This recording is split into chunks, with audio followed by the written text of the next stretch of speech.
I've been doing parts work for years, working with like my younger selves, starting with my baby self, working all the way up to me in the mid 20s, right? And I realized at the retreat, I had only done that work with those parts when they were in distress.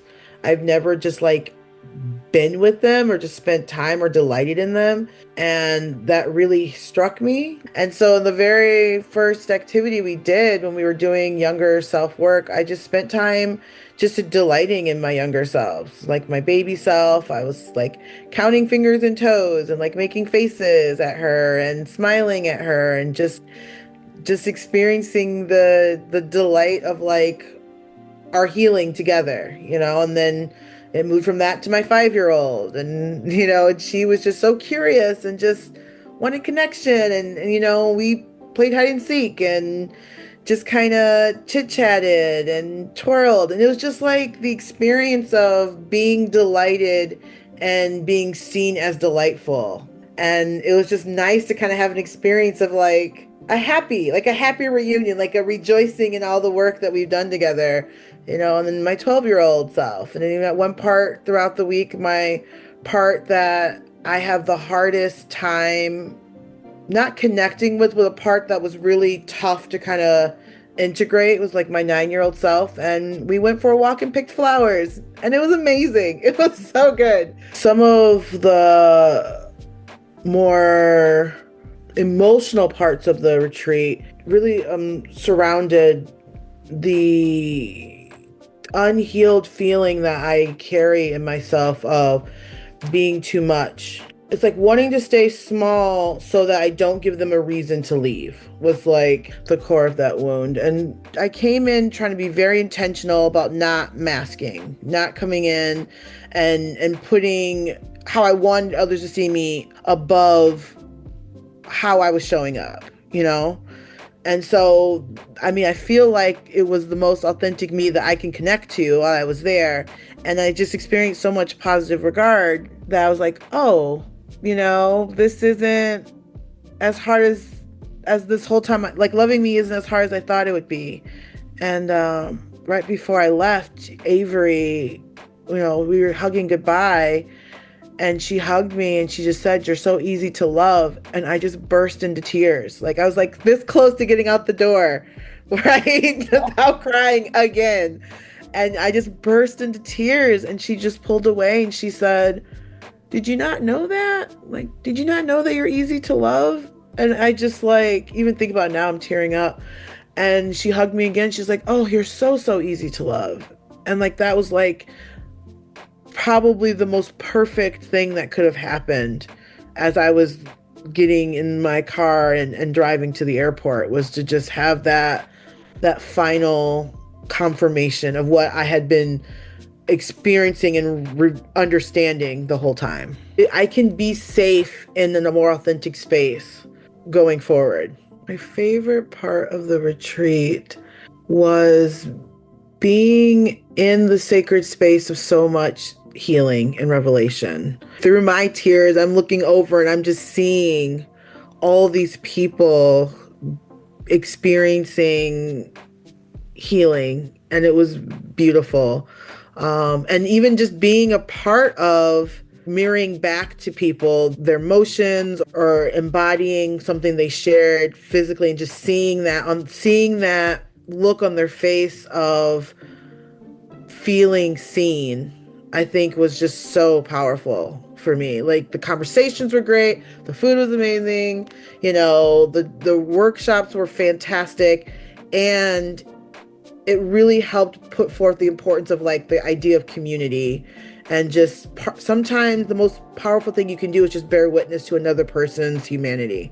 And I felt like there was such an overabundance of that my heart just felt so full seeing that, and just continuing conversations with people after the retreat and hearing more of their revelations as they go back, and being able to encourage them and be able to seek encouragement myself, that it just really felt like a strong sense of, it was a powerful moment in time, and it continues to reverberate as reality continues to settle in. Probably the most impactful thing, that kind of like revelation that came up for me, was during the activity around conflict resolution. I felt a lot of activation around that activity because the person I was working with, I had no like righteous anger to fuel it. You know what I mean? So it was literally just the rawness of vulnerability. And that is so hard for me to do, like so hard. And, there's just a moment where I thought I was communicating, please come find me. Because when I'm in conflict, I feel very lost in the overwhelm of emotion. And all I want is someone to kind of step into it and grab my hand and like help me.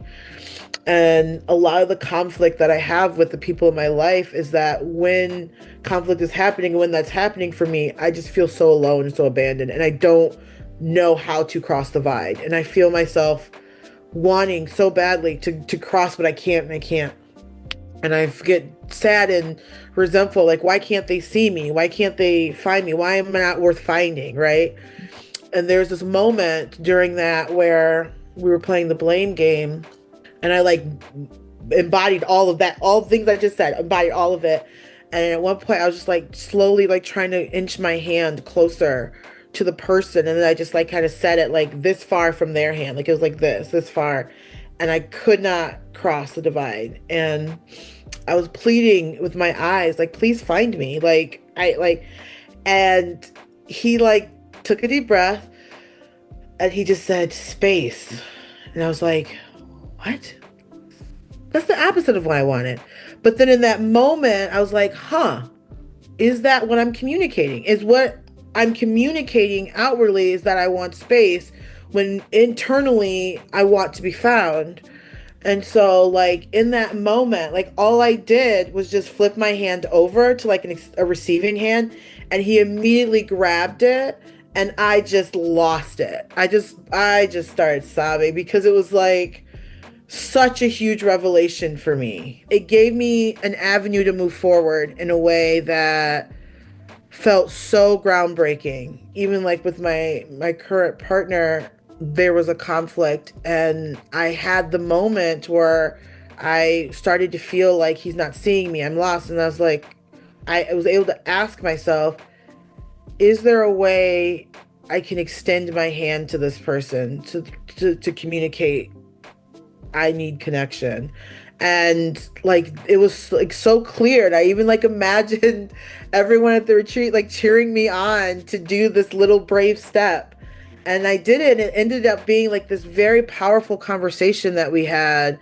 And I see just how my own fears and need to like hide and not be vulnerable had been perpetuating some of the suffering that I had been experiencing. I really feel transformed in a way that I knew it was going to be good. Like I said, I've been doing this type of work for a long time, so I knew it would be good.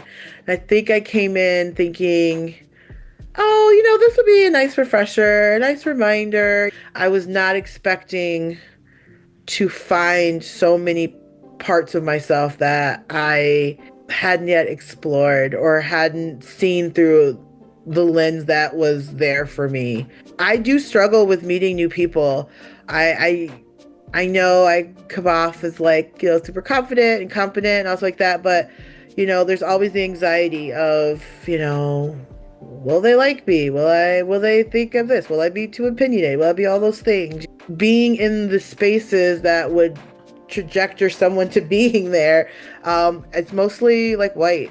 And I was really nervous seeing that I was going to be like the only like Black woman there. I felt so supported in that, and not in a, oh, we don't see color, you're great kind of way. Not in that kind of way, but just in, I felt very seen as a whole person. And that was very, very powerful. I don't get to experience that very often when coming into new spaces.